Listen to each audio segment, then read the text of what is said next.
right. Good morning, everyone. Welcome to our Coach Discovery session. I'm Scott Newcomer. I'm the Area Director from the Mid-Atlantic CBMC area. We have Chuck Whitmore and Paul Schomburg from the Baltimore area, and Jim Tyson, the new Area Director from Central Pennsylvania, welcoming you to our Coach Discovery session. This is sort of session designed to answer the question, so what is this coaching thing, and why should I put the time into it? And so that's our goal today, is to answer that question for you. This has changed our lives over the years, and both our business and personal lives, and we have confidence that it will change your life if you put the time into it as well, and let God move through the course in your life. And so I was just using it actually yesterday with a guy on my elder team. You just talked about an issue and just questions like, so what would it look like to take that action? What would you need to do? And just a couple of questions, and he ended up with a little plan, and I didn't hardly even realize I was doing it. But it was fun just to see how natural and it just flowed as part of the conversation. And he seemed really appreciative. So it always amazes me of how the sense of asking questions and being interested in listening to people. So let me open us up in prayer. Yeah, Father God, we just pray for this call. We pray for your presence to be here with us, to be manifesting, to be showing yourself. Lord, I pray for those that are speaking, that they would speak with clarity, that they would just be yielding to your spirit. And Lord, that you would be moving and be part of our call this morning. And Lord, just be helping to answer for people. Should I be part of this program? Should I take coaching class, and just that they can see the wonderful benefits? So Lord, we thank you for this in the name of Jesus. Amen. So our program for this morning is we're going to have a short testimony by one of our business guys about how coaching has impacted his life. And then Dr. Erdvig, who is the co-creator of our CBMC coaching curriculum, 10 years ago or so, is going to tell us a little bit of the whys and the wherefores of coaching. And he's actually going to give us a coaching demonstration.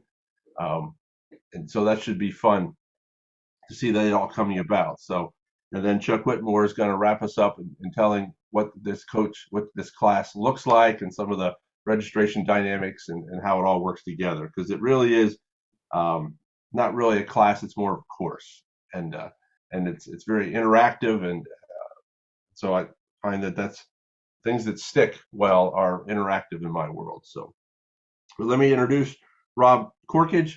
Rob is a guy from my area. There he is. And I've known Rob I'm just thinking, I just turned 17 years as an area director, and I knew Rob before then. So boy, that means a long time, Rob. And Rob came out and did coaching class with us a bunch of years ago, and I've seen him ask questions, and he's the facilitator of one of our trusted advisor teams, and I've seen it in action and seen how it works. And so I asked him if he would give us some couple of thoughts of how it's impacted his business and personal life. So Rob, turn it over to you. Thank you, Scott. Good morning, everyone. And Scott, you and I, even after 20 years, look exactly the same as we did 20 years ago. So, and that's all coach training, I'm sure. Anyway, I appreciate the opportunity to speak with you a little bit this morning. I'm a husband, I'm a father, I'm a son-in-law, I'm an employer. I have about 25 people in my business. I'm a church member, I'm a neighbor. I have a lot of relationships in my life, as we all do, and I have never found one that has not been better because of coach training. One of the most profound elements that I took away from coach training is that I need to believe that the answer that people really need is within them. And my role is really to help them find what that is. It's not to give them the answer, it's to help them to find their answer. For me, from a spiritual perspective, there's a role for the Lord in this, of course, but it's not the ability for them to find within themselves what their answer is and what their path is is really powerful to me. And the coach training is a teachable skill. It's like any kind of training. The more you do it, the better you get at it. I would offer that whether you're on the junior varsity team, the varsity team, the Olympic team in coach training, it's a benefit to your life and to those with whom you do have relationships in your world. One of the best questions for me that I've ever come up with or have been introduced to is when someone has an issue and they're trying to work their way through it and they're stuck and they really don't know how to get on to a next step. To me, I always thought that one of the great questions was, but if you did know what your next step, step was, what would it be? Which is an idiotic question to me, but it really does provide a release, it seems, to a stuck circumstance that says, okay, we're stuck. But so what? What if we weren't stuck? What would we really be doing and moving forward with? And I really thought that was very helpful. I'll give you 3 examples in my life of where coach training has been of benefit to me. And one of them was just a family circumstance. A son and daughter-in-law, been married for a few years, buying their first home. And they asked me the question, are we crazy for doing this? On the inside, my response was, hubbada, bubbada, bubbada, bubbada. I'm not sure about that. But I quickly said a prayer and decided that, they needed more than that. And coach training kind of kicked in. So I started asking the questions about, well, what have you done so far about this? And how did you feel about what you've been doing? Where do you feel most confident in this? And where are you feeling not confident? Well, what can you do about becoming more confident in those areas? And I never did give them an answer. I never did give them an opinion about what they should be doing. But they ended up feeling confident about how they were moving forward and what they needed to do. And they came up with a plan of what gaps they need to fill. And the end of that story was quite a success story, but not in the way they expected, where they did go ahead with the purchase.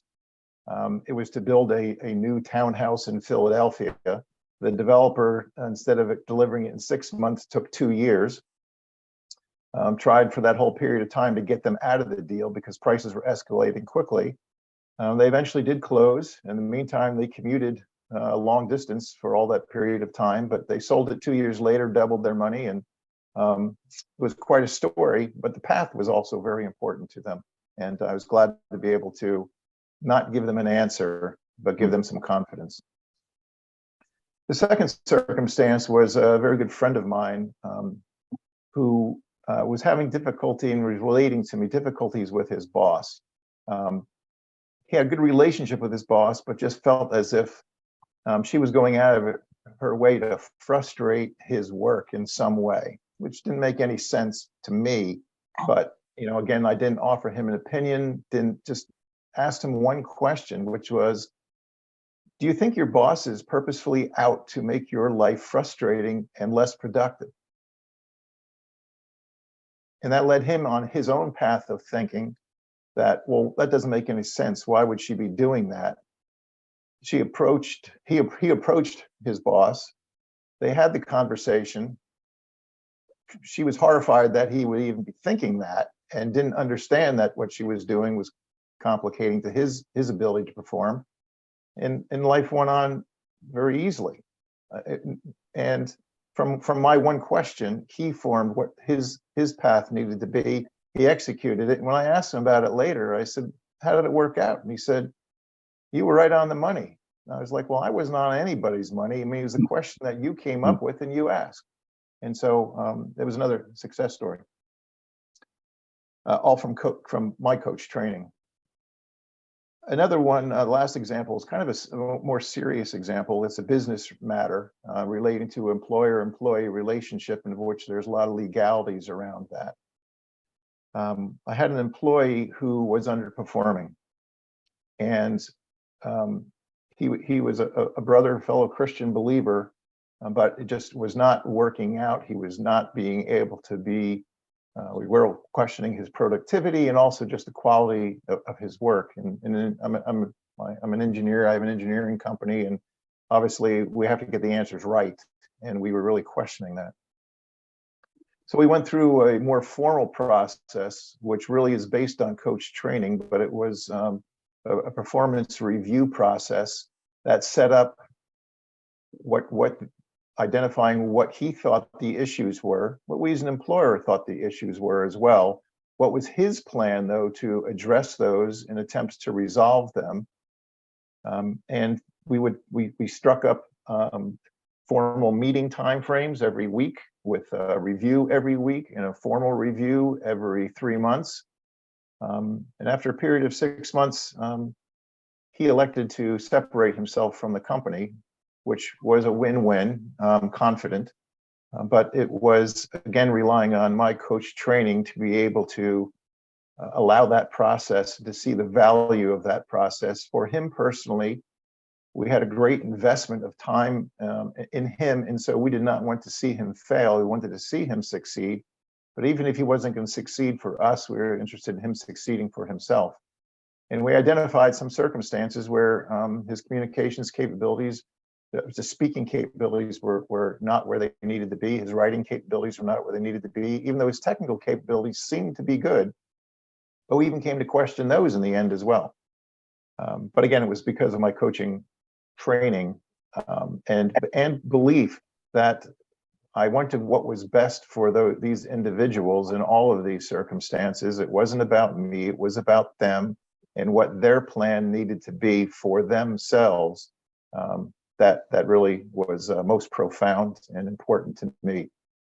I'm an introvert, so this is not first nature to me to be getting so involved in people's lives and asking these kinds of questions, but I've come to really appreciate relationships and what I can do to contribute to those relationships, and not just what I could take away from those relationships, and find it very, very fulfilling.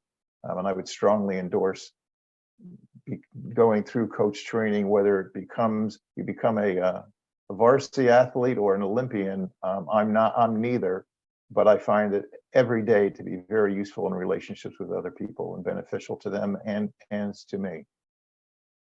That's what I've got, Scott.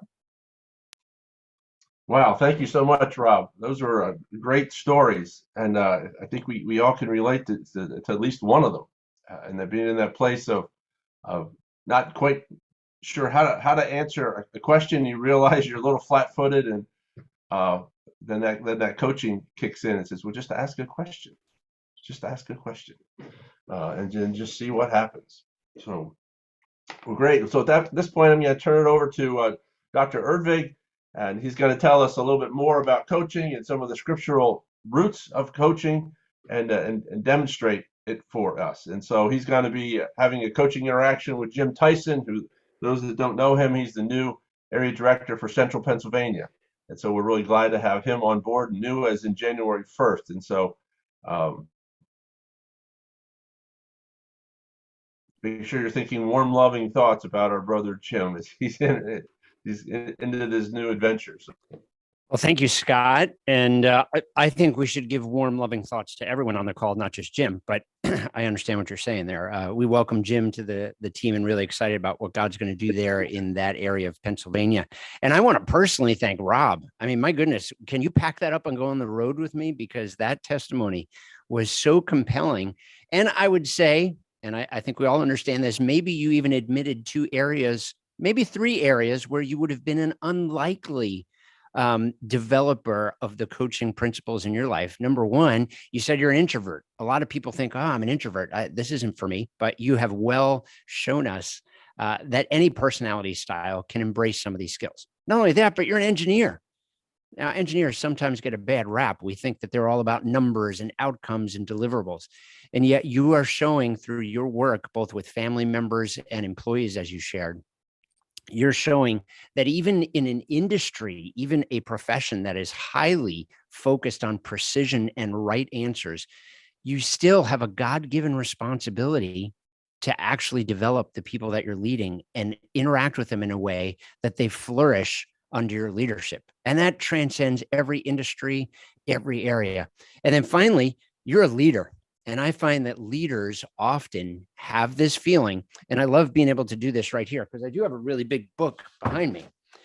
But leaders have this idea that our job is when someone comes to us with a challenge or when we identify a challenge, our job is to open the biggest book of leadership and life answers that we possibly can find and give out those answers. We pick this up, I don't know, we pick it up from our dads sometimes, we pick it up from our parents, maybe we pick it up from our athletic coaches or teachers in high school that were so focused on us getting it right that they were willing to tell us exactly what to do.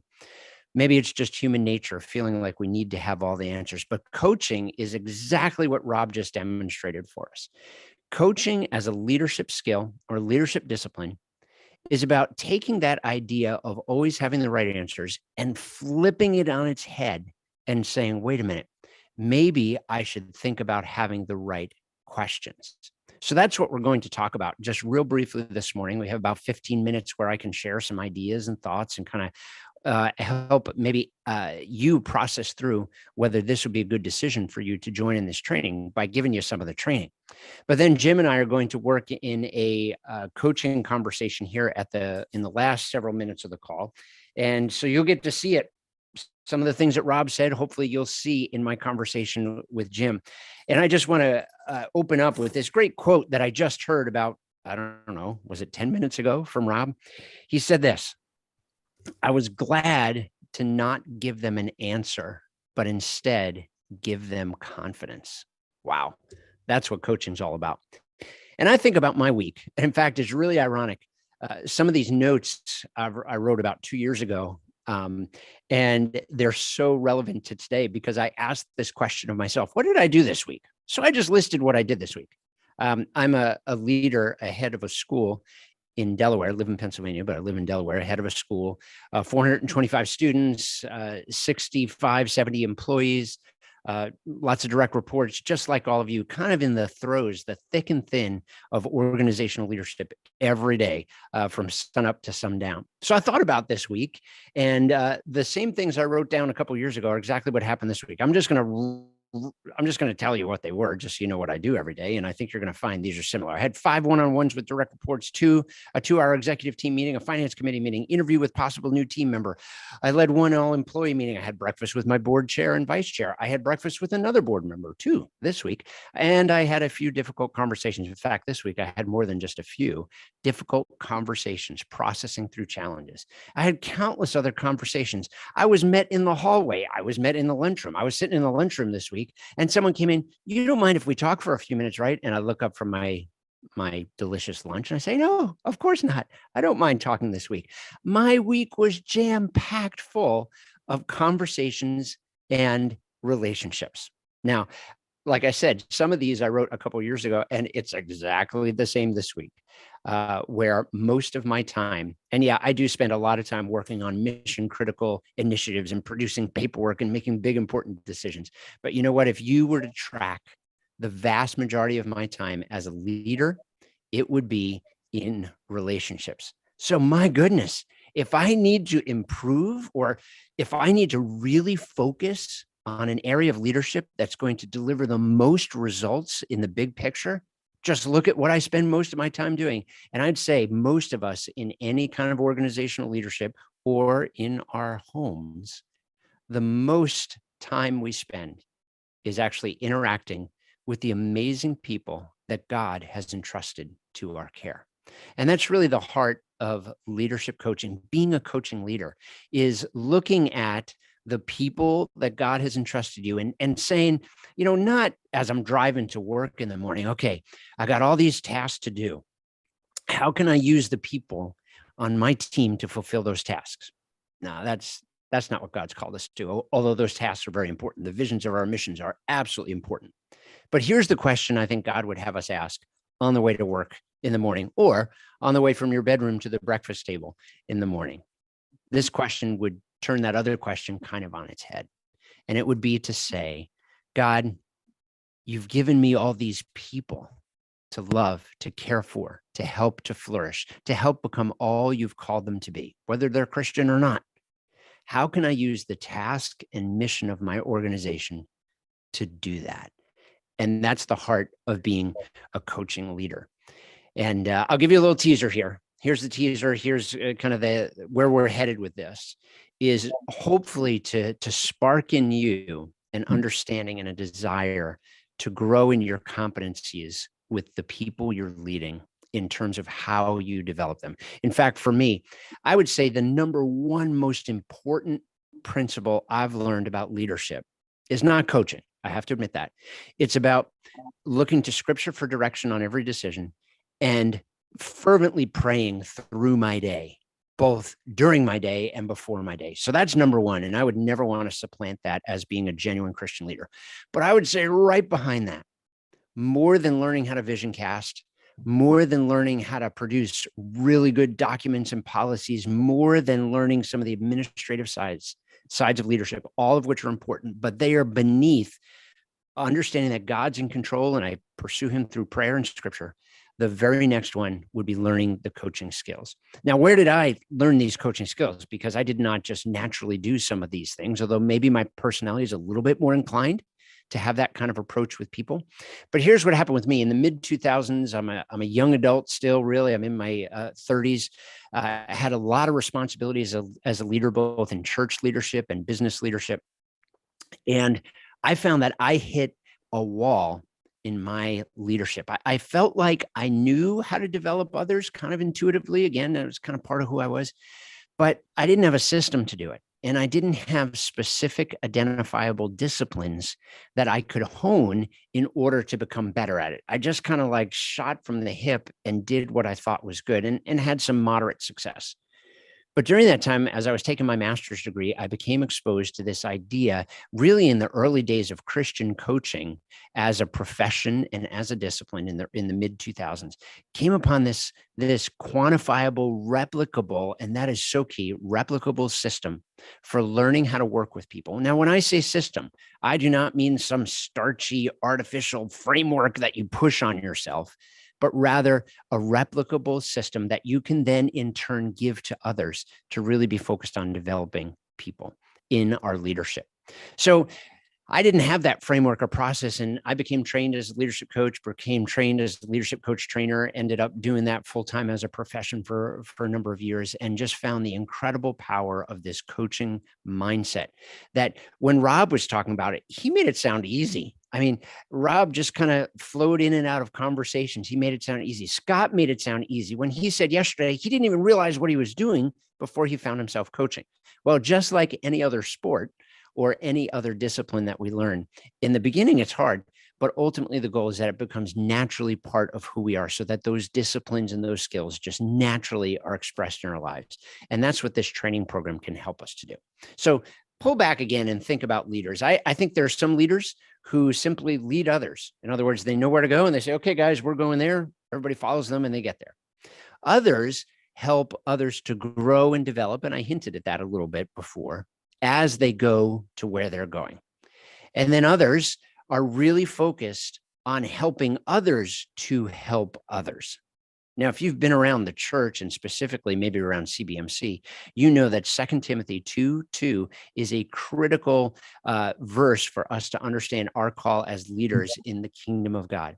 And that is not just to lead others, but it is to lead others or develop others who will in turn develop others. The coaching competencies, skills, and disciplines that we learn through this course really are a very practical answer to the question you might have had when you read 2 Timothy 2:2. When you say, great, how do I do that? That's where coaching can come in. And that's what I've discovered to be the most powerful way to frame and pursue leadership in any organization, from the smallest family to the largest multinational organization. So here's what it is. Coaching is a way of being as a leader with others that keeps their development and growth and flourishing as one of the primary focuses of the relationship. Coaching just helps you do that. So let's define this idea of develop. That's where you intentionally strengthen other people's capacity to grow and contribute. That's your focus. Now, the really neat thing that happens, as I told you about that idea of what are you thinking about as you're going to work in the morning, as you're going to the breakfast table in the morning with your family, when we have this mindset to say, okay, God, I know you've called me to do or produce X. Now, that could be something that's in the church. That could be something in our businesses. I spent many years in construction. And so our end goal was to produce a house that the customer liked. No question about it. That was never in question what we were supposed to be doing. But the way in which we do that can be very different between two types of leaders. The one type of leader that just wants to get there and uses people to fulfill the task. Another type of leader that says, yes, we're going to get there, but I'm going to use that journey to make sure that the people that are with me grow and develop. And again, that's what it's about. This idea of intentionally strengthening other people's capacity to grow and contribute to the mission. And sometimes that mission ends up being another mission. One of the dangers of coaching, which is actually a joy of coaching, is seeing people raised up, and sometimes they leave and take that somewhere else. But as kingdom leaders, aren't we open-handed with that kind of thing? Aren't we saying, God, however you want to use these people, even if it's here with me or somewhere else, I want to contribute to their flourishing and growth. So if you're a coaching leader, here's some things. You understand that in an organization, as John Maxwell would say, everything rises and falls on leadership. But we take that a little bit further with coach training, because leadership is kind of a general term. What actually is that? So I like to say, if leadership rises and falls, if everything in the mission in the organization rises and falls on leadership, then what does leadership rise and fall on? I think it's relationships. So relationships are the key to good leadership. But what's the key to good relationships? It's conversations. It's how we interact with one another. When I talk about conversations in leadership, I'm talking about everything from the hallway conversation I mentioned earlier to the interruption in the break room conversations, all the way up to the formal evaluation conversations, where, as Rob told us, he was able to use some of those coaching skills. So here's some of the habits that we learned through this course, because if you're a coaching leader, you develop the habit of, number one, honoring others above yourself by acknowledging you don't always have the best answer to every situation. That takes a little bit of humility, doesn't it? It's a discipline of humility in our lives where we recognize that we can honor other people. One of the ways we do that is not by being the person who feels they always have to have the answer for everything. The second habit we develop is listening very attentively to what others are saying before talking. We'll talk a little bit about that from scripture later, and that should sound familiar from a certain scripture in the New Testament. Number three, sometimes you'll develop the habit of sometimes actually keeping your advice to yourself. Like literally, you know the answer, which is kind of haughty, isn't that? Isn't that kind of prideful? But you really believe you know the answer, and maybe you actually do, but you intentionally keep it to yourself for the purpose of growth and development of the other person. By the way, P.S., I think Rob helped us see, even though sometimes we feel like we should have the answer, we actually don't. And we may gum up the works of someone else's process, the process God has them in, if we're quick to give an answer. So sometimes we keep advice to ourselves. Number four, harness the potential in every conversation to nurture growth in others. So it's like, as we're walking around, we have our spiritual radar up saying, God, I'm walking through the hall right now. How do you want to use me to help others to grow and develop? And then finally, we ask powerful questions to help draw solutions out of others. So some of these are more heart-oriented things, but a lot of them are actual disciplines that can be practiced. This idea of asking questions is not a mystery, shrouded in darkness that only certain people can ask good questions. You know how you learn how to ask good questions? You ask lots of questions and get good feedback on how you ask them. Being a good listener doesn't come intuitively to hardly anybody. In fact, we probably all need to raise our hands and say, yep, I'm addicted to speaking before listening. I think that's part of the human condition. But learning to listen is actually a habit and a discipline that we can practice. And just give you a little hint here as well, or a teaser. I think Scott mentioned it specifically, but Rob demonstrated it. The skills you learn here, yeah, we're thinking business, we're thinking leadership, we're thinking our organizations, but actually it makes you a better dad, makes you a better mom, better spouse, a better friend, a better son, a better daughter, because they're skills that apply from the boardroom all the way to the breakfast room in your house. So those are some of the habits that we'll work on. There's a long history of where coaching came from. And sometimes we have this idea that if we're a coach, we're really kind of a forceful teller. And the reason we get that is because many of us think of coaching merely in an athletic setting, where you picture kind of maybe, I don't know, a high school coach that you had getting kind of upset on the sidelines, maybe a few veins bulging in the side of their temples, and they're telling you exactly what to do. And you say, yeah, that's what a coach does. They get in the face and they tell you what to do. But that's not really what a coach means in this context. In fact, in some ways, it's kind of at the opposite end of the spectrum. So recently I had this experience where I said, oh yeah, that's what a coach is. I was in Washington, D.C. at an event, and all of us that were at this event got onto a bus to go to the next stop in our event. And I'm sitting there, I'm chatting with the person next to me, and I'm looking around the bus, and I just happen to look up at the sign up at the front, and it says literally, this coach is equipped with a restroom. I thought, oh, there it is. Don't think about the restroom, think about the coach. It didn't even say this coach bus, it said this coach. Now I thought of what that coach was actually doing. That coach was simply a container, or it was the means whereby I and all the people with me at this conference got from point A to point B. Now, can you imagine if the driver of the coach, and we're going to push this analogy a little bit to see how silly this would be, but if the driver of that coach didn't take us where we wanted to go, but where he wanted to go instead? I mean, that would be ludicrous. That would be ridiculous. He'd be quickly out of a job. We'd all be rebelling. Well, think about that in terms of this idea of leadership coaching. We're not in the driver's seat taking everybody where we want them to go. We're actually the vessel that is used to help them get from their point A to their point B. Now, we'll unpack this a whole lot more in the training. And if you're getting a little skittish thinking, oh boy, this is some weird new age stuff where everybody has their answers on their own, and they have their own answers and we never tell them the truth, in the training, we will really unpack that. But let me just tell you, this is not about the idea of everyone having their own answers. In fact, in Rob's company, with very precise engineering problems, he better not let people come up with their quote own answers to problems. So it's not about that. It's really about tapping into people, helping them to develop the skills and competencies to come up with the answers on their own. And it's a way of working with people. So let me share just a couple quick scriptures. James 1:19. My dear brothers, everyone should be quick to listen, slow to speak, and slow to become angry. So right there, and that echoes Proverbs. In fact, it echoes a number of things in Proverbs. For instance, Proverbs 18:2. A fool takes no pleasure in understanding, but only in expressing his opinion. Yikes. That one kind of hits you, doesn't it?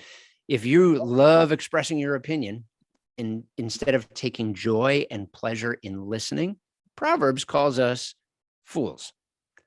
Then Proverbs 20 verse 5 says, the purposes of man's heart are like deep waters, but a man of understanding will draw them out. The idea here is that purposes or inclinations or even answers are often already in a person. And what they do not need is more answers, but rather a person of understanding to come alongside of them and help kind of draw those things out. You've often heard it said, I don't need to hear another sermon in the rest of my life. I just need to live out what I've heard. Well, it's kind of that idea. And I'm not saying we don't need more sermons and teaching, but it's the idea is we have so much truth in us already. We know so many things, but many times we need someone to help us process through so that we can arrive at the truth about a given situation. I'm not only talking about spiritual things, I'm even talking about how to operate within an organization. We often know what it is. We need someone to come alongside of us, ask us powerful questions, listen carefully, and have development-oriented conversations to get those things out of us and into practice. And finally, we know that Jesus asked over 300 questions. In fact, the first two recorded statements from Christ were actually not statements, they were questions. Did you not know I would be about my Father's business? And why were you looking for me? So even Jesus, the very first two things he said were questions, and his whole ministry was interlaced with questions as much as telling. And if that's good for him, it's certainly good for us. So that's just a little intro into the kinds of things we'll be talking about. By taking this course, our ideal is that you're equipped to listen really well, to ask powerful questions, and to guide conversations towards productive and growth-oriented ends. All three are replicable skills that can make you an even better leader for God's kingdom in whatever station in life you are in. So I need to switch gears here, and my good friend from the past, Jim Tyson, is going to work with me, and we're going to do a short coaching observation experience for you, where Jim has something he would like to talk through, and I will function as the coach in the conversation, asking good questions, listening attentively, and helping to guide the conversation towards productive or developmental ends. And you can kind of get a taste for the things that you'll learn. And at one point, 16, 17 years ago, I was sitting right where you are, actually saying, wow, I want to learn those things too. So we're going to go into a short conversation here. And Jim, just a little disclaimer, we're going to be pretty tight on our time. So I may even stop our conversation and reflect with the folks a little bit. So this is going to feel a little artificial, but let's just start out with you telling me what topic you'd like to talk about. Yeah, well, this is kind of timely because obviously I'm brand new in this role and position. And it's a little different for me. I've been a pastor, but I've never done support raising. And the area that I'm covering is certainly a lot larger, and there's a lot of moving pieces to it. So, it's figuring out how do all those pieces come together? How do I get to that point where my support is raised and I'm not spending so much time, because my inclination is jump into the ministry and do that work, and then suddenly realize that, oh, wait a minute, I have to live. So I hear you saying that the specific thing you'd like to talk about would be something in the support raising area of your work. Yeah, and how do I balance that with the ministry that still needs to be done? Sure. Well, we have a short time together. Let's say we have a 15 minutes max, probably more like 12 or 13 minutes. If we have a really great conversation for 12 minutes, what would be an outcome from that conversation that would make you say, wow, that was really helpful? That I kind of have a clear plan of what direction to move in. Okay. So let's pull back out a minute to the biggest picture. And if you did have that clear plan, just explain what that would be like a little bit for you, coming away. If you had more of a clear plan, how would you feel? What would you be thinking? What would you be doing? Yeah, I think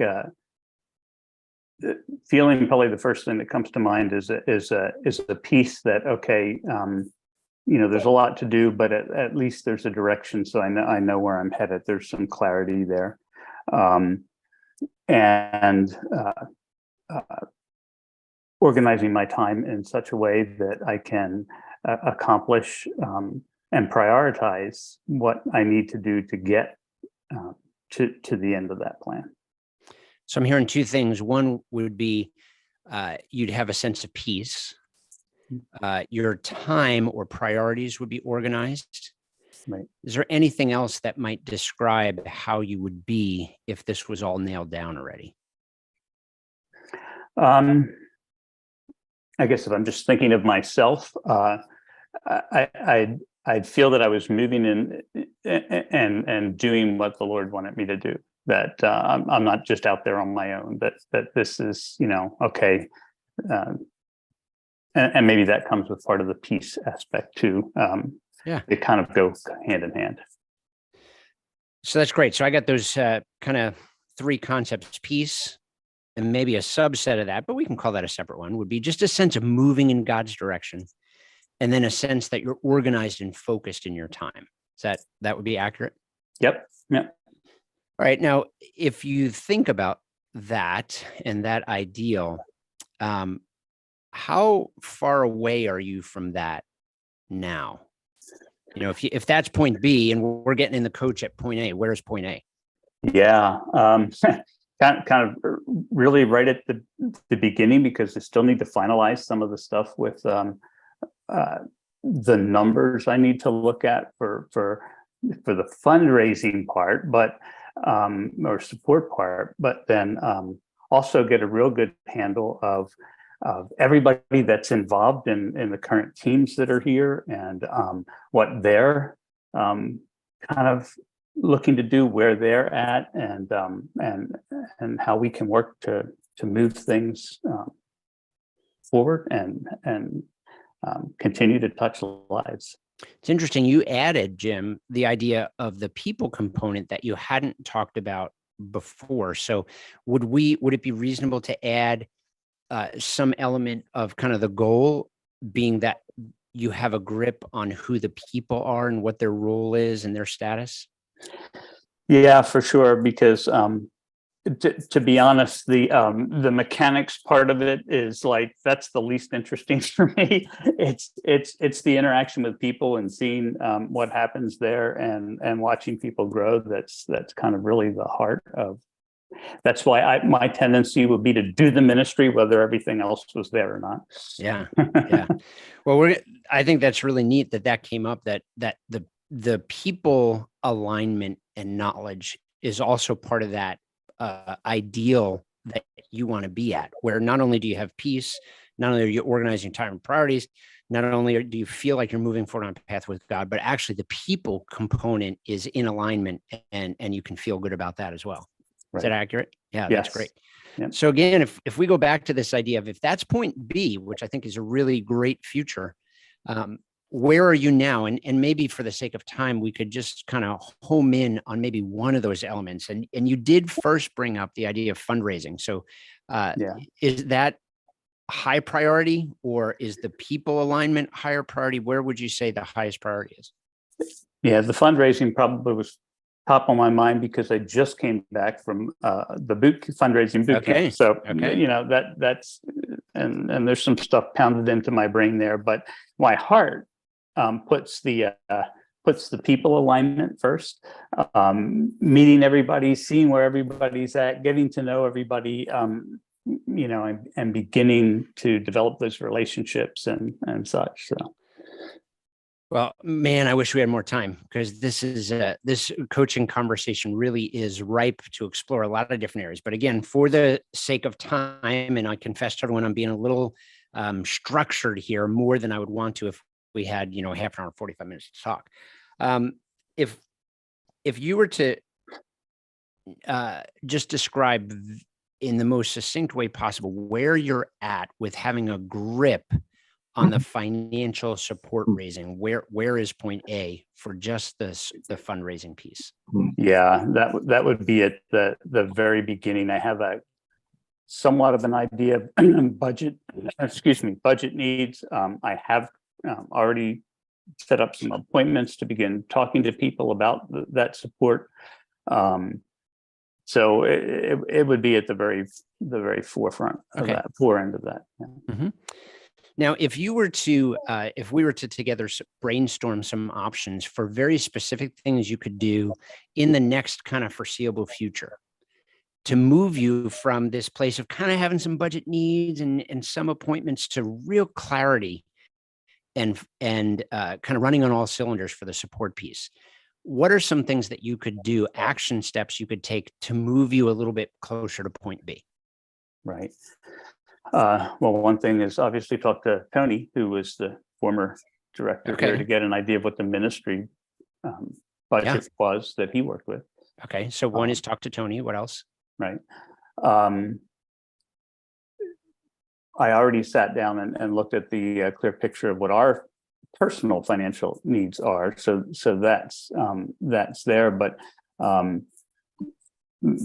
marrying that together and see what kind of support is already there in the organization. What else? Well, continue, I guess, to reach out to people I know and explain exactly what I'm doing. And as I've talked to Tony and honed in on that figure, be able to express what the needs are to begin support raising. Give me one more. What's one other thing you could do in the short term that would help move you along? Good question.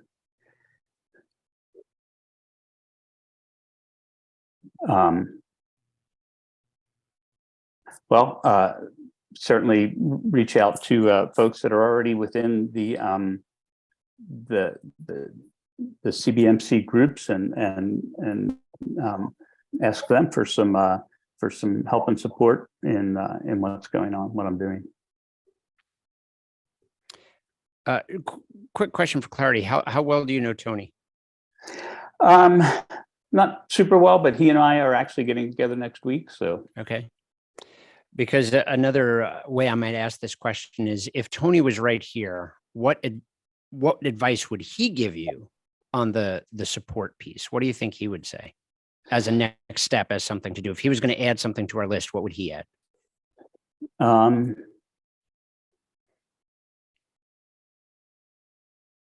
Yeah, good question. I'm not sure from his perspective what he might add, other than he might make some introductions to some donors. Is there someone you know who's a really good fundraiser as a missionary or in some other area? I actually have a friend who that's what he does. All right. So what might he add to the list? What do you think he would add to the list of things you should consider doing? He would tell me to be pretty active and pretty I guess I'll use the word aggressive. Okay. In the sense of not being pushy, but in the sense of just going out and making the connections with people and letting them know what the need is. So if you were to take that lead, how might that translate to a task on your task list?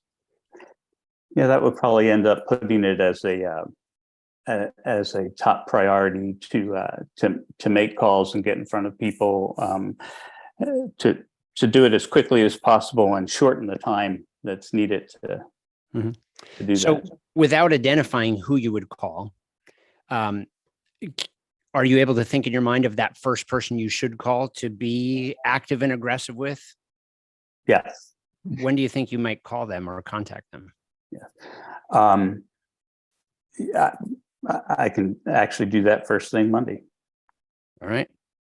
So again, for the sake of time, let me review. You've got a whole set of really awesome potential action steps. You got to talk to Tony, and incidentally, Tony's name kept coming up. So I would just reflect back to you. That's interesting. And I know you already have the appointment with him, but it's my observation would be that Tony seems to be pretty critical in terms of you getting your mind around the finances thing. So I just wanted to reflect that back. You talked about kind of merging together. You used the word marrying together the personal and what I interpreted as the ministry finances to get a better idea of the overall work that's before you. Reach out to people you know. Number 4, reach out to the CBMC folks already who are already involved and maybe either get counsel or even support from them. Again, Tony came up asking him to maybe make some introductions for you.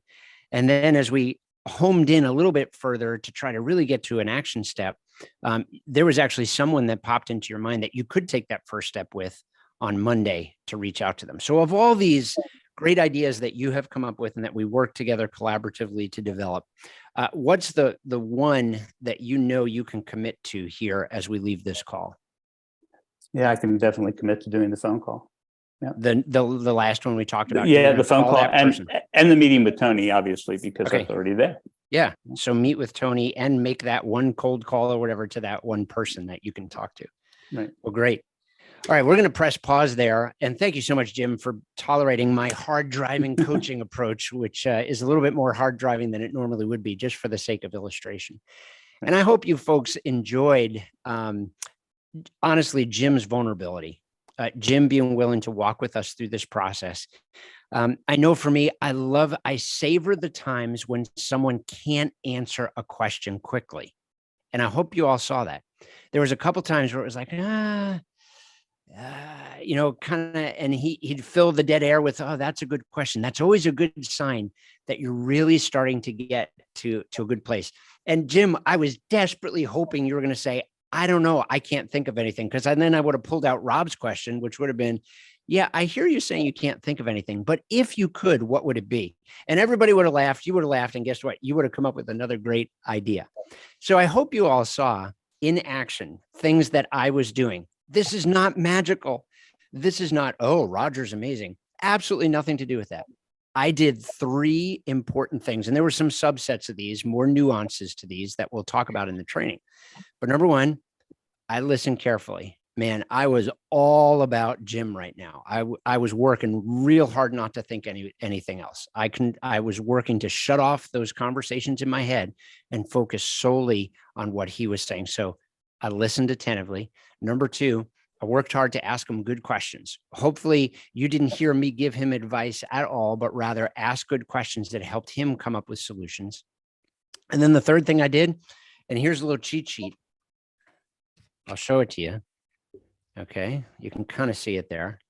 I have letters over on this side that continued over to this side. I got this secret weapon. It's an acronym that you can walk through in a conversation that takes someone from, I think I want to talk about this, to I'm doing this on Monday morning. And I will share that with you and teach you how to use it at the training. So thank you, Jim, for doing that. You helped us demonstrate active listening, asking powerful questions, and guiding a conversation towards development or action-based results. So folks, I hope you'll consider joining us here in a couple months. We will have a great time together, and you will walk away having some of those basic skills where you can start using them immediately. So I'll turn it back to Chuck or Scott. Okay, we're back as a group. Thank you so much, Roger. Appreciate Roger, and again, appreciate Jim being so transparent. As a wrap up, I'm sure that you're interested in what's the next step. So if you're interested in exploring this training further, we have the first day of an 8-week adventure coming up on March 11th. And we tried, since this March 11th date is in person, and we're basically reaching 3 areas, Pennsylvania, around Philadelphia, over to Harrisburg, to the entire state of Maryland. We've got a location that we found was within an hour and a half of the farthest people in Port Deposit, Maryland. And Paul Schomburg found the Donaldson Brown Center there in Port Deposit. And on March 11th, we're offering a live 1-day training led by Dr. Roger Erdvig and several other of the CBMC volunteers. But what it looks like is you'd spend 1 day in training. It's basically 8 a.m. until 4:30 p.m. Laying all of the groundwork that you need to include a practical exercise. You'll begin coaching on that at the end of that very day. And then the secret sauce in actually learning and applying coaching to your life is the following 8 weeks. So the following 8 weeks, you'll have a weekly meeting with a peer, and you'll be assigned an observing coach, a coach trainer, that'll work with peer pairs. And hopefully we'll have enough observing coaches to cover all the peer pairs who sign up for this training.